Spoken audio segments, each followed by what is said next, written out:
Anjay, kenapa sih pada kayak gitu ya? Sebelum nikah gue pengen puas-puasin sama mantan gitu. Untung gue nggak kayak gitu. Oh gitu. Terus enggak, kalau gue enggak.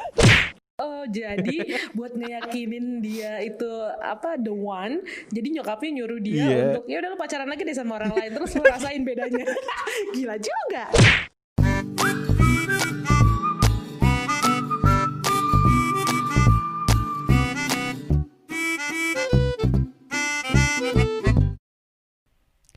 Assalamualaikum warahmatullahi wabarakatuh. Waalaikumsalam warahmatullahi wabarakatuh. Selamat datang di podcast Mak Emak, suara dari emak. Ini dari tadi gue mau podcast, cuman Miss Anti tuh nggak bisa dihubungin nih ya. Ini coba gue telepon lagi. Bentar ya. Halo, halo. Assalamualaikum Miss Anti. Waalaikumsalam. Hai. Lu dari tadi. Ini kan kita lagi mau podcast. Lu lagi di mana sih? Ih, anak gue nangis, Bo. Minta jajan Kinder Joy. Ya udah buka mau gue ke Alfa dulu kan. Jadi sekarang gue kondisinya di Alfa. Boleh nggak telepon lagi nanti 5 menit aja? Oh ya udah. Ntar gue balik lagi ya. Oke, 5 menit ya. Coba telepon lagi. Iya. Yuk, assalamualaikum. Waalaikumsalam. A few moments later. Udah Miss Anti ke Alfanya. Udah be, udah. Lama-lama lu jadi Mpo Alpa nanti. Ya habis gimana dong tuntutan pekerjaan ya kan, mau nggak mau. Kalau Iya nggak, sih, daripada anak lu nangis kita nggak bisa podcast ya kan? betul, bener banget. Iya, Oke, iya, yuk iya, lanjut. iya. Hari ini bahas apa kita? Tapi kan tadi berarti ujian lu itu sebelum podcast, Oh ya iya, kan? iya. Iya kan? Nah, Iya. kalau kali ini kita mau ngebahas apa? Karena lagi-lagi ini dari pengalaman lu. Enggak, Oh, bukan ya? bukan. Kali ini bukan pengalaman gue, tapi ini requestannya netizen. Kan kemarin sempat Oke. beberapa kali kan gue nanya, nih kira-kira kita bahas apa nih podcastnya ya kan? Nah, ada Iya. beberapa yang reply, Kak cobaan pranikah. Wah, gue pikir seru juga. Nah, temanya itu tuh related banget sama film favorit gue soalnya. Tahu gak filmnya? Apa tuh? Nggak tahu lah. Hari untuk Amanda. Ya Allah, itu Oka. Gue nggak pernah nonton lagi Hari untuk Amanda. Please, lu harus nonton. Jadi itu tentang ujian sebelum nikah tuh. Hari untuk Amanda. Yes.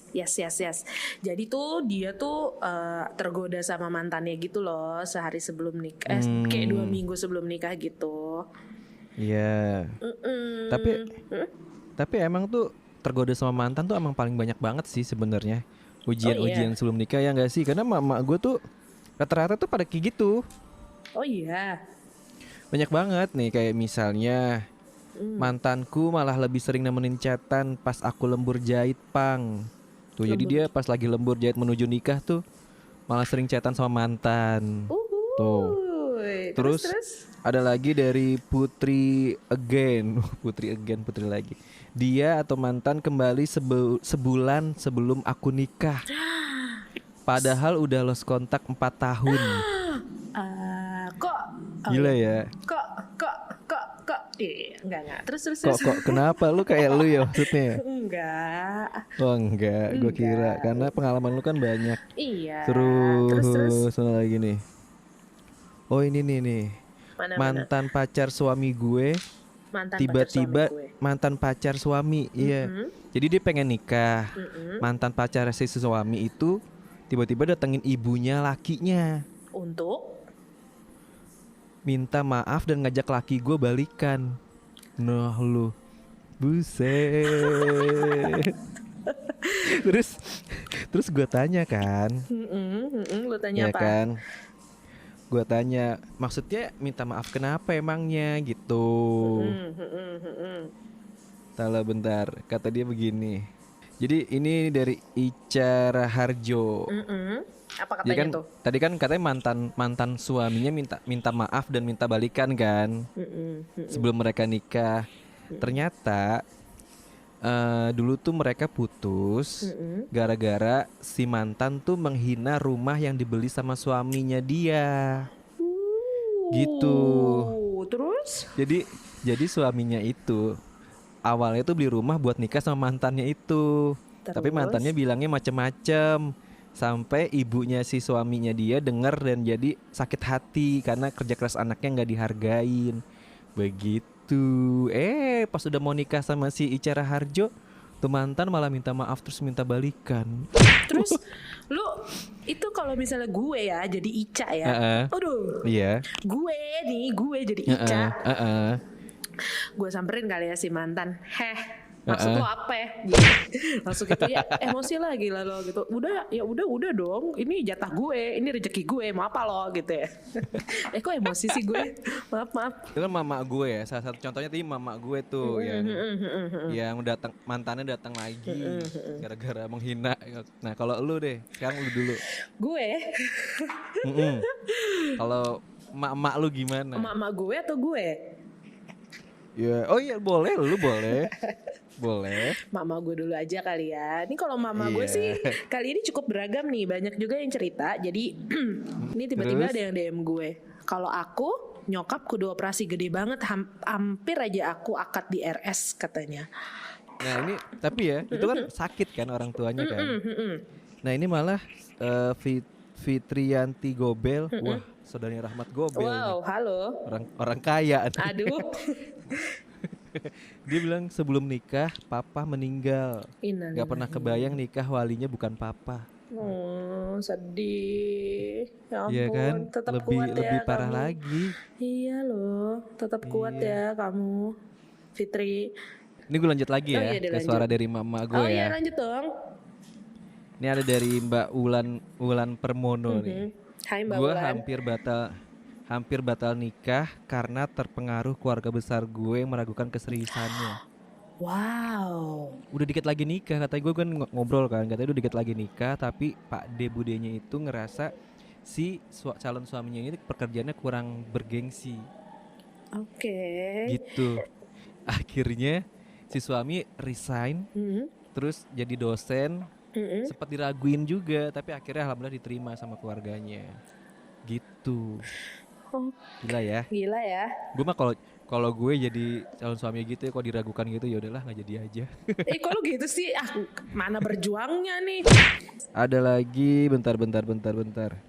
Oh ada Anhakung nih. Sebelum hari H pernikahan gue sempat baper saat terakhir jalan berdua sama mantan. Wah anjay, kenapa sih kayak gitu ya? Sebelum nikah gue pengen puas-puasin sama mantan gitu. Untung gue gak kayak gitu. Oh gitu. Terus enggak, kalau gue enggak. Terus ada ini Mak Cocot nih. Oh iya, apa kata dia? Berantem sama calon kakak iparnya gak mau dilangkahin. Ngomong-ngomong soal Ya ipar ampun. nih juga ada nih emak gue. Mana Ada coba. bentar gue cari dulu ya. Nih dia. Nih. Wow, panjang ceritanya. Oke, pertama-tama dia hashtagnya curhat dong, Mak. Namanya di hide ya. Aduh, langsung begitu. Oke. Jadi karena kita memang kategorinya high risk miss, kata dia gitu. High risk relationship. Beda budaya, beda keyakinan pula. Wow. Oke. Ini akan kita bahas kayaknya ini di beda keyakinan nanti deh. Oke, sih. Ya kan, nikah beda agama ya kan. Mbak, orang bilang love conquers all, tapi begitu udah dijalanin gak efek juga ternyata. Tetap aja berat. Untung dia sayang sama gue. Kata dia gitu. Terus dibilang bodoh, otak cacing hanya karena beda cara pandang. Sakit jiwa. Literally bilang loh sama anaknya kalau gue menderita gangguan kejiwaan. Gila gak tuh? Belakangan baru tahu kalau di keluarga mereka ada beberapa kasus stres berat. Ya jadi in-laws aku tuh kayak Parno gitu. Jadi si teman gue ini dibilang orang gila sama keluarga pasangannya. Satu hal lagi, gue selalu telan semuanya loh, nggak pernah sekalipun gue ngadu sama anaknya. Gue biarin aja sampai dia lihat sendiri. Ya biar kita berdua nggak ribut. Capek bohong ngadepin in-laws, dan yang gue hadepin adalah sepasang, kata dia gitu. Jadi doi bermasalahnya itu sama pertuanya, bukan ipar. Sorry. Ada lagi dari mama gue nih. Coba. Olivia Renaldi. Ini lucu nih. Ini lucu banget sumpah. Gue sampai nanya, udah deket nikah, ibu gue malah nyuruh deket sama orang lain biar makin yakin sama calon gue. Gila nggak? Oh jadi buat ngeyakinin dia itu apa the one, jadi nyokapnya nyuruh dia untuk ya udah lu pacaran lagi deh sama orang lain terus lu rasain bedanya. Gila juga. Bener. Gokil. Dan kata dia untungnya gue tetap ngerasa kalau si calon gue ini yang paling terbaik gitu. Jadi makanya tetap nikah sama calonnya itu. Lucu juga ya ibunya ya. Maksudnya nggak ada sih orang tua yang kayak gitu menurut gue. Iya ya. Kok begitu? Kalau nyokap gue mah, ya ampun kak, tolong dijaga baik-baik itu, jangan sampai dia sadar lah.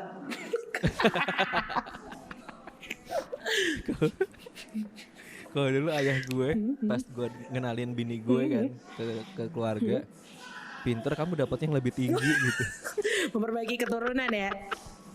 Iya. Ya. Oke. Boleh juga. Terus. Gue mau cerita nih. Yaudah deh, gue pengakuan dosa deh.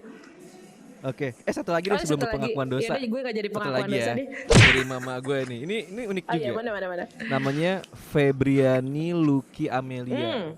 Kayak gue kenal tuh. Ini 5. Oh kenal ya? Ini 5 bulan menjelang nikah, tiba-tiba nggak ada feel gitu, hilang sama sekali. Sekarang rajinin istiqoroh pang. Oh jadi sekarang dia sedang mengalami. Iya dia lagi pengen nikah nih sekarang nih. Oh iya. Terus tiba-tiba nggak ada feel. Aduh. Ya Allah gimana rasanya ya? Ya makanya harus benar-benar istiqoroh sih biar dapat jawaban. Terus kalau tinggal misalnya hamil 1 bulan nggak dapat jawaban gimana? Ya kan? Kenapa lu nunjuk-nunjuk lu tuh kenapa? Lu merasakan hal yang sama? Enggak dong. Dengan dia? Enggak. Kenapa? Coba kenapa tadi lu ketawa-tawa gitu nggak jelas? Enggak apa-apa. Kenapa coba? Nggak apa-apa. Gue tuh jadi inget aja ternyata banyak juga ya yang mengalami cobaan sebelum menikah ya nggak sih? Nggak cuma gue. Iya banyak nggak dong. cuma gue. Nggak cuma lo. Ternyata ya oke. Berarti emang itu hal yang wajar ya. Hal yang wajar dan kayaknya mungkin ya biar makin kenceng gitu cintanya, makin kuat gitu, makin yakin. Yang paling parah yang tadi si emaknya nyuruh. Itu kocak sih. Cari pacar lagi. Itu kocak sih ya Allah. Mak. Ya udah. Apa nih kesimpulannya nih buat di episode podcast kita tentang ujian sebelum nikah ini? Oke. Biasanya kan lu suka ada kata-kata yang gitu. Oke. Ya kalau gue sih sebagai emak-emak ya yang sudah merasakan bagaimana pahit manis getirnya hidup sebelum nikah gitu. Wow.